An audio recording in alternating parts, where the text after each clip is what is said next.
னா இந்த செட்டு வந்து என்னால் மறக்கவே முடியாது. இந்த டோட்டல் க்ரூ பயங்கர ஒரு ஃபேமிலி மாதிரி. இப்போ நார்மலாகவே எல்லா படமுமே ஒரு ஒரு ஒர்க் பண்ணக்குள்ள ஒரு ஃபேமிலியாக தான் ஒர்க் பண்ணுவோம். பட் இருந்தாலும் இந்த படம் முடியக்குள்ள ஐயோ இந்த க்ரூவே இப்போ விலகி போகுதேங்கிற அளவுக்கு இருந்துச்சு.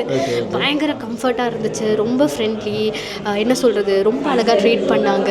என்னால் மறக்கவே முடியாது. டோட்டல் க்ரூ, ஏடிஸாக இருக்கலாம், அது கேமராமேனாக இருக்கலாம், சார் ஜேஎஸ்கே சாராக இருக்கலாம், கூட நடித்த பாலாவாக இருக்கலாம்.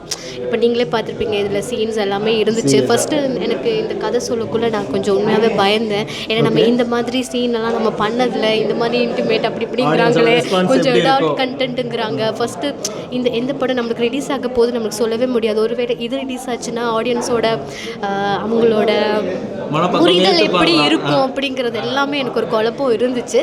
ஆனால் சொல்லப்போனால் நல்ல ஒரு ரெஸ்பான்ஸ் இருக்குது. ஸோ அதே டைமில் கூட நடித்த பாலாவுமே சரி, ரொம்ப கம்ஃபர்ட் ஜோனில் தான் நாங்கள் படமும் நடித்து முடித்தோம்.